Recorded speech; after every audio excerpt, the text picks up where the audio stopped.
तो मैं राहुल और आप सभी का स्वागत है आपके अपने YouTube चैनल आईसी मंत्रा पर।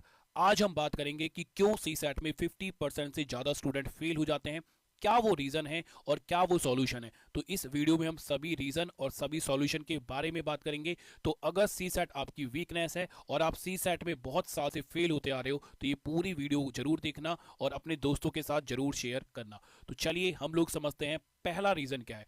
पहला रीज़न ये है कि बहुत सारे स्टूडेंट सी सेट को इंपॉर्टेंट ही नहीं समझते हैं। वो ये समझते हैं कि सी सेट एक क्वालिफाइंग पेपर है और इसको हम बहुत ईजिली क्वालिफाई कर लेंगे, जबकि असलियत ये है कि 50% से ज़्यादा स्टूडेंट सी सेट में फेल हो जाते हैं और वो 33% मार्क्स भी नहीं ले पाते। अब इसके कई सारे रीज़न है। पहला रीज़न है सी सेट को बिल्कुल भी इंपॉर्टेंस ना देना, और इसके पीछे रीज़न होता है आपके कोचिंग सेंटर। जिन कोचिंग सेंटर्स में आप कोचिंग लेते हो वहां पर आपका एक माइंडसेट बना दिया जाता है कि सी सेट एक क्वालिफाइंग पेपर है, उसको आप इजीली क्वालिफाई कर लोगे तो उस पर आपको टाइम नहीं देना है, जबकि ये बिल्कुल गलत है। ठीक है, अगर आप पूरे दिन में 10 घंटे पढ़ रहे हो तो आप कोशिश करो कि 7 घंटे आप जीएस पढ़ो और 3 घंटे आप सी सेट को भी दो। ये 3 घंटे आपको कब से स्टार्ट करने हैं? फरवरी से, क्योंकि अब फरवरी चल रहा है तो फरवरी, मार्च और अप्रैल, इन 3 महीनों में आपको कोशिश करना है कि आप डेली 3 से 4 घंटे सी सेट के सिलेबस को कवर करने में लगाओ। ठीक है, अगर आप ऐसा करोगे तो आप सी सेट इस बार बहुत ईजिली क्वालिफाई कर लोगे। दूसरा रीजन ये होता है कि बहुत सारे ऐसे स्टूडेंट होते हैं जिनका मैथ और रीजनिंग बहुत ज्यादा वीक होता है, राइट। और वो ये समझते हैं कि मैं बेसिक मैथ और बेसिक रीजनिंग पढ़कर अपना सी सेट क्वालिफाई कर लूंगा, जबकि ये बिल्कुल गलत माइंडसेट है। असलियत यह है कि अगर मैं सी सेट के मैथ और रीजनिंग के क्वेश्चन के लेवल की बात करूं तो वो एसएससी और बैंकिंग के जो क्वेश्चंस हैं उनसे भी अच्छे लेवल के क्वेश्चन सी सेट में पूछे जाते हैं। और यही एक रीजन है कि बहुत सारे स्टूडेंट सी सेट क्वालिफाई नहीं कर पाते हैं, क्योंकि सी सेट में टोटल आते हैं 80 क्वेश्चन और 80 क्वेश्चन में से 40 क्वेश्चन या 40 क्वेश्चन से ज्यादा जो क्वेश्चन होते हैं वो मैथ से पूछे जाते हैं। अगर आप 2024, 2023, 2022, 2021 के सी सेट के प्रीवियस ईयर के क्वेश्चन पेपर देखोगे तो आप वहां ये पाओगे कि जो मैथ्स के क्वेश्चन हैं वो 40 क्वेश्चन के आसपास ही रहे हैं, तो 40 क्वेश्चन से 2 ज्यादा या 2 कम, राइट। तो मैथ और रीजनिंग ये दोनों सब्जेक्ट सी सेट के एग्जाम में 70% से ज्यादा क्वेश्चंस को कवर करते हैं। तो अगर आपका मैथ और रीजनिंग वीक है तो प्लीज अपने मैथ और रीजनिंग पर काम करो, क्योंकि ये दोनों ऐसे सब्जेक्ट हैं जो कि टाइम कंज्यूमिंग है। अगर आपकी ये माइंडसेट है कि आप जब एग्जाम होगा उसके लास्ट मंथ में आप सी सेट की प्रिपरेशन करना स्टार्ट करोगे तो मैथ और रीजनिंग जैसे सब्जेक्ट को आप बिल्कुल भी कवर नहीं कर पाओगे, बिकॉज ये जो सब्जेक्ट है ये प्रैक्टिस मांगते हैं। जितना प्रैक्टिस आप करोगे उतना मैथ आपका निकलेगा, उतना मैथ आप सीख पाओगे। और एक चीज मैं और आपको बताऊं कि जब आप सी सेट की प्रिपरेशन स्टार्ट करोगे तो मैथ्स में कुछ ऐसे इंपॉर्टेंट चैप्टर्स हैं जो कि बहुत ज्यादा क्वेश्चंस को कवर करते हैं। जैसे कि अगर मैं मैथ्स की बात करूं तो मैथ्स में नंबर सिस्टम आप सबसे पहले कवर करो, क्योंकि अगर मैथ्स के टोटल 40 क्वेश्चन आ रहे हैं तो उन 40 क्वेश्चन में से 20 क्वेश्चन के आसपास जो क्वेश्चन होते हैं वो नंबर सिस्टम से ही आते हैं। नंबर सिस्टम के बाद आप कोशिश करो कि आप अर्थमेटिक मैथ को कवर करो। अर्थमेटिक मैथ का मतलब हो गया ratio, percentage, profit and loss, average, इन सारे चैप्टर्स को कवर करो, time and work, right. Last में आप क्या करो, permutation and combination and probability को आप कवर करो। Permutation and combination and probability को मैं लास्ट में कवर करने के लिए इसलिए बोल रहा हूं क्योंकि बहुत सारे ऐसे स्टूडेंट होते हैं जिनके परमुटेशन एंड कॉम्बिनेशन बहुत ज्यादा वीक होता है। तो लास्ट में अगर इनको कवर करोगे तो आपको ये चीजें याद रहेंगी। ठीक है, सेम एज आप रीजनिंग में करो कि रीजनिंग में पहले इंपॉर्टेंट चैप्टर्स को कवर करो जिनसे ज्यादा क्वेश्चंस पूछे जाते हैं।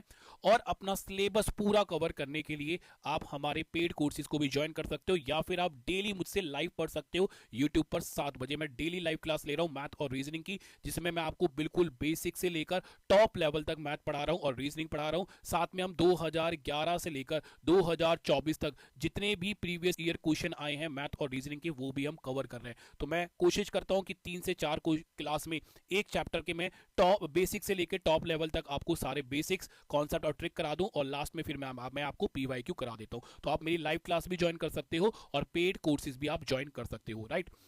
ओके, तीसरा रीजन होता है टाइम मैनेजमेंट। बहुत सारे स्टूडेंट टाइम मैनेजमेंट नहीं कर पाते हैं एग्जाम के अंदर। कई सारे रीजन है। पहला रीजन, बहुत ज्यादा प्रेशर ले जाते हैं। देखो, पेपर का, एग्जाम का एक प्रेशर तो होता ही है। और दूसरा जो सबसे बड़ा रीजन होता है लैक ऑफ प्रैक्टिस। प्रैक्टिस बहुत ज्यादा कम करते हैं स्टूडेंट, है ना। मैंने देखा है कि बहुत सारे ऐसे स्टूडेंट हैं जो कि सी सेट के मॉक टेस्ट ही नहीं करते हैं, टेस्ट सीरीज ही नहीं लगाते हैं सी सेट की। तो आपको ये कोशिश करनी है कि अप्रैल तक आपको अपने सी सेट का पूरा सिलेबस कवर करना है और मई के मंथ में आपको कोशिश करने हैं कि सी सेट के आप 50 मॉक टेस्ट या टेस्ट सीरीज कम से कम लगा लो। ठीक है, टेस्ट सीरीज के लिए भी आप हमारी ऐप आईसी मंत्रा को ज्वाइन कर सकते हो। पेड बैचेस हैं, आप इनको ज्वाइन कर सकते हो।